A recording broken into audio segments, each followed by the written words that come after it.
মরণোত্তর পুরস্কার দেওয়ার চাইতে জীবদ্দশায় পুরস্কারটা পেলে যে আনন্দ দেশের জন্য এবং পরিবারের জন্য, ব্যক্তির জন্য, তা মরণোত্তর পুরস্কারে পাওয়া যায় না।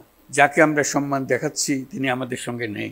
আমরা যেন আগামীতে এটা একটা নিয়ম করতে পারি যে যাদের মরণোত্তর দেওয়ার তাদের পালা শেষ করে দিয়ে পর থেকে শুধু জীবিত অবস্থায় যারা আছেন তাদেরকে আমরা পুরস্কার দিই, তাদের প্রতি সম্মানটা আমরা দিই।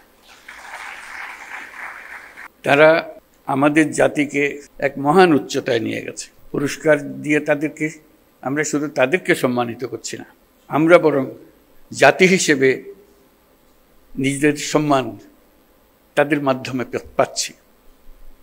তারা প্রত্যেকেই আন্তর্জাতিক ক্ষেত্রে বহুল পরিচিত। তারা সারা জাতির জন্য অনেক কিছু দিয়ে গেছেন। তাদের কথা, তাদের জীবদ্দশায় আমরা স্মরণ করতে না পারলে আমরা একটা অকৃতজ্ঞ জাতি হিসেবে চিহ্নিত হয়ে যাব। আমরা চাই যাদেরকে আমরা এই সম্মান দিতে চাই যথাসময়ে সেটা যেন আমরা দেই। উপস্থিত সুধীবৃন্দ, সবাইকে আমার শুভেচ্ছা এবং সালাম জানাচ্ছি। আসসালামু আলাইকুম। আজ 25শে মার্চ, মানব সভ্যতার ইতিহাসে কলঙ্কিত এক হত্যাযজ্ঞের দিন। 1971 সালের আজকের রাতে পাক হানাদার বাহিনী নিরস্ত্র ঘুমন্ত বাঙালির উপর নির্মমভাবে গুলি চালিয়ে হাজারো মানুষকে হত্যা করে। 25শে মার্চ থেকেই এদেশের মানুষ সশস্ত্র প্রতিবাদে জেগে উঠেছিল। 9 মাসের যুদ্ধের মধ্য দিয়ে স্বাধীন হয় বাংলাদেশ। আজকের দিনে গভীর শ্রদ্ধার সঙ্গে স্মরণ করছি স্বাধীনতা যুদ্ধে সকল বীর শহীদ ও মুক্তিযোদ্ধাদের। 1971 সালে স্বাধীনতা যুদ্ধের উদ্দেশ্য ছিল একটি ন্যায়ভিত্তিক সমাজ প্রতিষ্ঠা করা, যেখানে আইনের শাসন থাকবে, মানুষের মৌলিক মানবাধিকার নিশ্চিত হবে এবং একটা বৈষম্যহীন সমাজ প্রতিষ্ঠিত হবে। কিন্তু স্বাধীন বাংলাদেশে এখনো ন্যায়ভিত্তিক সমাজ প্রতিষ্ঠা করা যায়নি। দীর্ঘদিন ধরে এদেশের মানুষকে তাদের ভোটাধিকার থেকে বঞ্চিত করা হয়েছে। দুর্নীতি, লুটপাট ও খুনের রাজত্ব চালিয়ে দেশে একটি ফ্যাসিবাদী সরকার ব্যবস্থা কায়েম করা হয়েছে।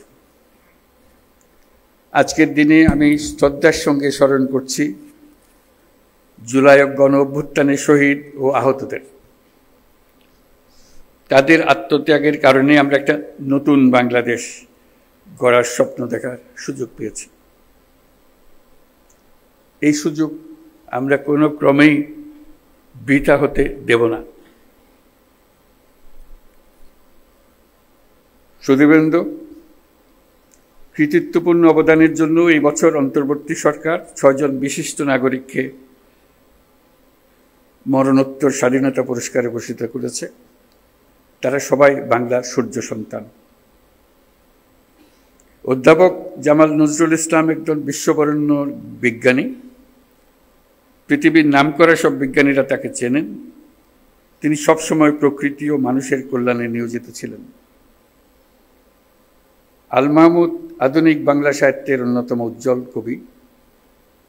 তার কবিতা বহু কবি, লেখক, পাঠককে অনুপ্রাণিত করেছে। বিশ্বের শীর্ষস্থানীয় বেসরকারি উন্নয়ন সংস্থা ব্র্যাকের প্রতিষ্ঠাতা স্যার ফজলে হোসেন আবেদ 1971 সালে বাংলাদেশের স্বাধীনতা যুদ্ধের সময় ও পরবর্তী সময়ে তিনি বাংলাদেশ গড়ার কাজে নিয়োজিত ছিলেন। লন্ডনের ফ্ল্যাট বিক্রির টাকা দিয়ে তিনি ব্র্যাক গড়েছিলেন। প্রান্তিক গরিব মানুষের জীবনমান উন্নয়ন সহ বহুমুখী কাজে ব্র্যাক এখনও গুরুত্বপূর্ণ ভূমিকা রেখে চলেছে। লেখক ও বুদ্ধিজীবী বদরুদ্দিন ওমরকে রাষ্ট্রীয় সম্মাননা জানাতে পেরে আমরা আনন্দিত। ও সম্মানিত। তার সম্মাননা স্মারক আমাদের পরের প্রজন্মের জন্য অনুপ্রেরণা হিসেবে জাতীয় জাদুঘরে সংরক্ষিত থাকবে। বাংলার সঙ্গীত ও আর্টের দুই উজ্জ্বল নক্ষত্র আজম খান ও নবের আহমদ। পূর্ব বাংলায় নবেরার হাতেই প্রথম ভাস্কর্যের উদ্বোধন হয়। তিনি আধুনিক ভাস্কর্যের পথিকৃৎ। আর বাংলা পপ গানের সম্রাট আজম খান মহান মুক্তিযুদ্ধে গান গেয়ে এদেশের তরুণদের অনুপ্রেরণা জুগিয়েছেন। তিনি সমাজের বঞ্চিত মানুষের জন্য গান করেছেন। আজম খান এদেশের হাজারো তরুণ সঙ্গীত শিল্পীর আইকন। যে জেনজি প্রজন্ম জুলাই গণ অভ্যুত্থানে নেতৃত্ব দিয়েছে, তাদের অনুপ্রেরণার নাম বুয়েট শিক্ষার্থী আবরার ফাহাদ। সে ন্যায় বিচারের জন্য,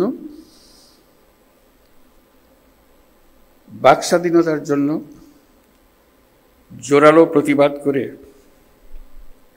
সন্ত্রাসীদের হাতে নিহত হয়েছিল। তাকে স্মরণ করে, তাকে রাষ্ট্রীয় সম্মাননা জানাতে পেরে জাতি গর্বিত। যারা আজ এই সম্মাননা পেলেন, তারা জীবদ্দশায় এই প্রাপ্তি দেখে যেতে পারেননি।